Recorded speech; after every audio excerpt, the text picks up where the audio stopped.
Les amis, bonjour. J'espère que vous allez bien, moi ça va super. Aujourd'hui on se retrouve pour le pronostic du quintet de vendredi 28 juillet à Cabourg Réunion, une course 4. 14 partants 2750 mètres, ce sera de l'attelé, départ prévu 20h15. Pour ce quintet nous allons analyser les 14 partants du quintet. Avant de commencer, merci de cliquer sur j'aime, de vous abonner et activer la cloche.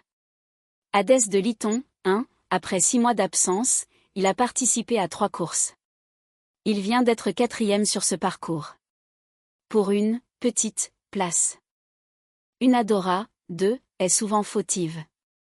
À l'exception d'une seconde place dans une course pour amateurs, elle a été au mieux 5e lors de ses 10 dernières courses. Elle avait pourtant été 3e d'un quintet ici même l'année dernière.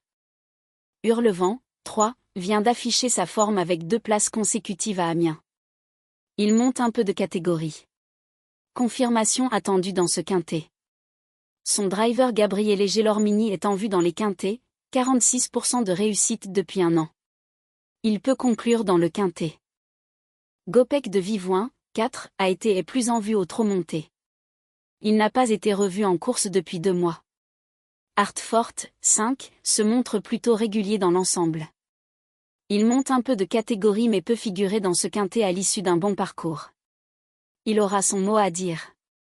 Ukita, 6, vient de bien débuter dans les quintets avec une seconde place sur ce parcours. Possible placé. Son driver Tony Le Belair est en vue dans les quintets, 47% de réussite depuis un an. Il sera notre favori. Hit de Joby, 7, vient de remporter une course pour amateurs sur cette piste. Il n'a pas toujours été sage ces derniers mois, 3 disqualifications lors de ses 5 dernières courses. Mais, s'il ne commet pas de faute, il peut créer la surprise. Hibiscus de l'Atome, 8, lors de son avant-dernière course, il a ridiculisé ses adversaires à Amiens. Il s'est ensuite montré fautif à Vire. Son driver David Thomain fait preuve de régularité dans les quintets, 52% de réussite depuis un an. Possible placé. Féline de Janville, 9, vient de bien se comporter dans une course similaire. Avec un bon parcours, elle doit faire ses preuves à ce niveau. Emra Turgot, 10, manque de régularité. Mais on notera un succès à Argentan fin mai. Elle est bien engagée à la limite du recul.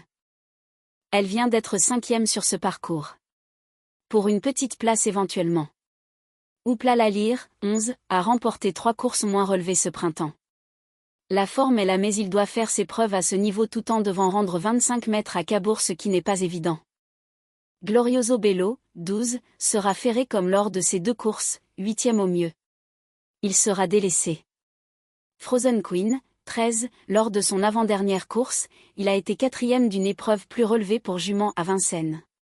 Tout sera une question de parcours aux 25 mètres. Le tandem Franck Nivard-Thomas Malmvist connaît une belle réussite dans les quintets, 42% dans les 5 premiers. Méfiance. Eliossi, 14, a déjà remporté 4 courses cette année. Il a été 3e d'un quintet à Caen en mars. Régulier depuis ses débuts. Il peut se placer dans ce quintet à l'issue d'un bon parcours. Notre regret. Notre sélection des 8 pour le quintet. 6, 5, 1, 10, 8, 7, 3, 13. Le cheval de coup de cœur. Le 6. La base. Le 6 et le 5. Simple gagnant placé. 1, 10, 8. La surprise. Le 7. Le premier couplet gagnant placé. 6, 1, 10, 8. Le deuxième couplet gagnant placé. 5, 1, 10, 8. Pour le tiers c'est champ réduit. 6, 5. 1, 10, 8, 7, 3, 13. Pour le quintet. 6, 5, 1. 10, 8, 7, 3, 13. Pour le multi en 7 chevaux. 6, 5, 1, 10, 8, 7, 3. Le regret. Le 14. Indice de confiance 2 sur 5. Les amis, je vous dis bon pronostic, bon gain et à demain.